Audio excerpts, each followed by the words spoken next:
زمونږ په پښتنو کې چې کله د چا نارینه اولاد نه کېږي، هلکان بچي نه کېږي، نو بیا په کور کې جګړې جوړې شي او هغه جګړې دې حد ته ورسېږي چې په کور کې بیا طلاقو ته خبره ورسېږي. زنانه په مختلفو طریقو باندې ټارچر کېږي دې حده پورې چې د جنګ او جګړې نه خبره طلاقو ته ورسېږي. خاوند ورته وایي چې تا ماله نارینه اولاد رانکړو. ټوله قصورواره او ګناهګاره دغه زنانه ګڼلی کېږي. خو خبره داسې نه ده، الټه ده. دا د هلک پیدا کېدل او د جینۍ پیدا کېدل دا ټول کمال دا د سړي دی. په دې کې زنانه ته هیڅ ګناه نشته. که چېرته موږ قصوروار او ګناهګار ګڼو که نه، هغه بیا سړی ګڼلی کېږي. ځکه ساینس دا خبره کوي چې دا د هلک یا د جینۍ پیدا کېدل دا کمال ټول په سړي کې دي. فیمیل سره چې کوم کروموسوم دي که نه، هغه دواړه ایکس کروموسوم دي، دواړه ایکس دي. او د میل سره چې کوم کروموسوم دي نو هغه یو ایکس دی او یو وای کروموسوم دی. اوس دا دواړه چې کله ملاو شي که نه، نو د فیمیل سره د زنانه سره دا دواړه ایکس کروموسوم دي. په دې دواړو کې به یو کروموسوم ترې راځي. ښکاره خبره ده، ایکس کروموسوم به راځي، خپله ذمهواري پوره کوي، یو کروموسوم تاله رالیږي.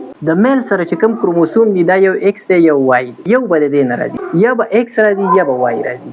که د دې ایکس وای نه یو کروموسوم دا ایکس رالی، نو د زنانه د ایکس کروموسوم سره به ملاو شي، دا به ډبل ایکس شي، ایکس ایکس. او ایکس ایکس تاسو ته ما وویل دا د زنانه کروموسوم دی، ګرد. نو بیا به پیدا کېږي جینۍ. صحیح ده؟ خو که چېرته د سړي د دې کروموسومو نه د دې ایکس په ځای دا وای کروموسوم راغی، نو دا وای کروموسوم به راشي د زنانه د ایکس کروموسوم سره به ملاو شي، نو دا به شي ایکس وای. او ایکس وای چې کوم کروموسوم دی نو هغه د بوای دپاره دی، د هلکانو دپاره دی. بیا به هلک پیدا کېږي. نو کمال چې دی، کمال ټول د سړي په کروموسومو کې دی. دا وای کوم چې د هلک دپاره کروموسوم دی دا د سړي سره ورسره دی. نو د سړي د کروموسومو نه که چېرته وای رالی خو د ایکس سره به ملاو شي، هلک به پیدا کېږي. که چېرته د سړي د کروموسومو نه د وای رانلی او ایکس رالی، د زنانه د ایکس کروموسوم سره به ملاو شي، دا به دواړه ایکس شي، نو بیا به جینۍ پیدا کېږي. نو کمال چې دی دا اصل کې د سړي په کروموسومو کې دی چې دا ایکس کروموسوم راځي که وای کروموسوم د دې نه راځي. د زنانه څخه دواړه ایکس کروموسوم دی، یو کروموسوم یې تاله رالیږلی.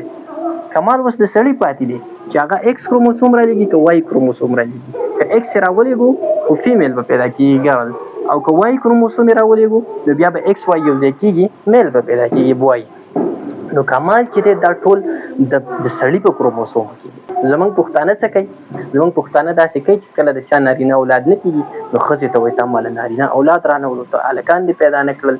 نو بیا په هغه باندې جنګ جګړې سټارټ شي او خبره طلاقو ته ورسېږي. حالانکې تاسو ته ما وویل دا ایکس او وای کروموسوم دا د انسان په اختیار کې نه دي چې ګنې یو انسان وغواړي چې زه به وای کروموسوم ورولېږم او په هغه کې به هلکان پیدا شي. نه، داسې خبره نه ده. دا د الله په لاس کې ده. دا الله کوي چې ایکس کروموسوم ورځي او که وای کروموسوم ورځي. انسان په دې کې اختیار نشته دی. صحیح ده؟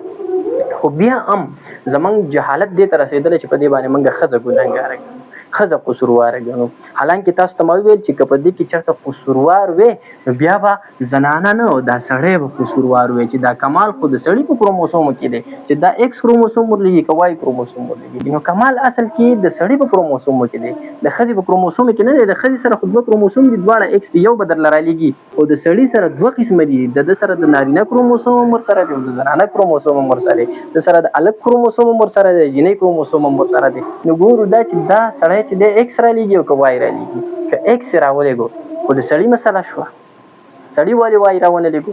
بیا خو زه قصوروار سړي ته ویم چې ستا سره وای کروموسوم دی، تا هغه ولې نه رالیږو چې تا ایکس رالیږو. موږ د زنانه نه هغه څه غواړو چې هغه بلکل هغې سره اړوشته نه وي. کوم کروموسوم چې د سړي سره ورسره دي موږ غواړو چې هغه دې د زنانه نه راشي، کېدلی نه شي. نو بیا په دې باندې جګړې سټارټ شي او کور یې وران شي، بله ښځه وکړي، بل واده وکړي.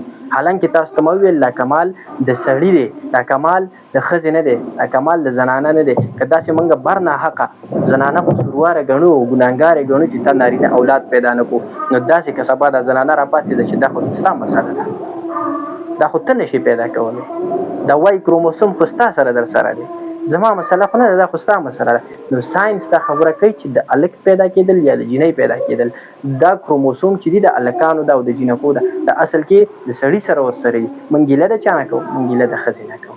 نو په دې خبره باندې ځان پوهه کوي. دا وای کروموسوم چې دي دا د سړي سره دي. نو که وای کروموسوم سړي راولېږو خو هلک به پیدا کېږي او که ایکس راولېږو جینۍ به پیدا کېږي. نو مسله د سړي ده، مسله د ښځې نه ده. په دې خبره باندې ځان پوهه کوي. دا جهالت به ویستل غواړي چې د چا کورونه نه ورانېږي، د چا طلاق نه کېږي، د چا په کور کې جګړې نه پیدا کېږي. په دې باندې کور رانول غلطه خبره ده.